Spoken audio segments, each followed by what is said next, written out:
बहुत समय पहले राजा विक्रम सिंह के राज्य में एक अत्यंत बुद्धिमान और चतुर मंत्री महादेव रहते थे। महादेव की बुद्धिमता का लोहा पूरा राज्य मानता था।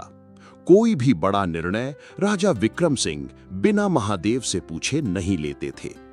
लेकिन दरबार के बाकी मंत्री और दरबारी महादेव की इस लोकप्रियता से जलते थे।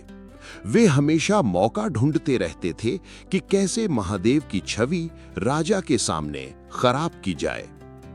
एक दिन दरबार में राजा विक्रम सिंह ने हंसते हुए महादेव से कहा, महादेव, आप तो बहुत चतुर हैं, लेकिन आपका बेटा वो तो बड़ा मूर्ख है, उसमें तो कोई समझ ही नहीं है। महादेव ये सुनकर चौंक गए। उन्होंने राजा से पूछा, महाराज, आप ऐसा क्यों कह रहे हैं? आपको मेरे बेटे के बारे में ऐसा कैसे लगा? राजा ने मुस्कुराकर जवाब दिया, हर सुबह जब मैं राजमहल के बगीचे में लोगों से मिलता हूं, तो तुम्हारा बेटा आरव भी वहां होता है और मैं उससे रोज एक ही सवाल पूछता हूं, सोना ज्यादा कीमती है या चांदी? और हर बार वो कहता है कि चांदी ज्यादा कीमती है। उसकी ये बात सुनकर पूरा दरबार हंस पड़ता है। राजा की ये बात सुनकर दरबार में बैठे लोग फिर से हंसने लगे। महादेव को ये देखकर बहुत बुरा लगा, लेकिन उन्होंने वहीं कोई जवाब नहीं दिया। घर पहुंचकर महादेव ने अपने बेटे आरव को बुलाया और गंभीर स्वर में पूछा, बेटा बताओ, सोना ज्यादा कीमती है या चांदी? आरव ने तुरंत जवाब दिया, पिताजी, सोना अधिक कीमती है।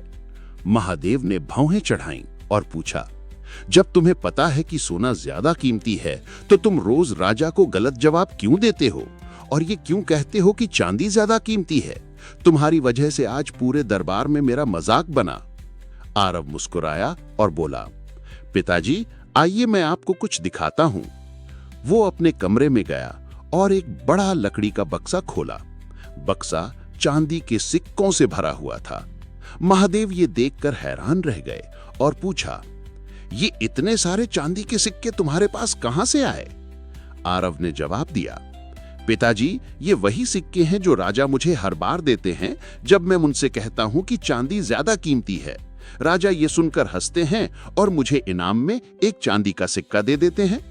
सोचिए, अगर मैंने एक दिन सच बोलकर सोने का सिक्का ले लिया, तो राजा ये सवाल पूछना बंद कर देंगे और मेरा रोज का चांदी का सिक्का मिलना बंद हो जाएगा।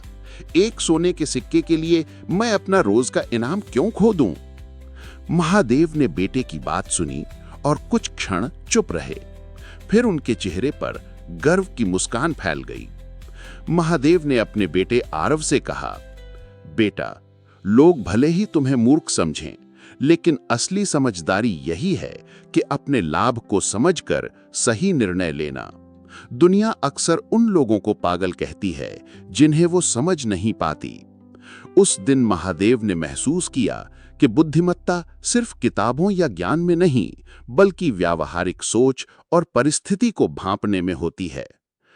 अगर आप इस कहानी का आनंद ले रहे हैं, तो याद रखिए, हर चमकती चीज सोना नहीं होती और हर चुप रहने वाला मूर्ख नहीं होता। ऐसी और कहानियों के लिए हमारे चैनल मोटिव नेशन को अभी सब्सक्राइब करें।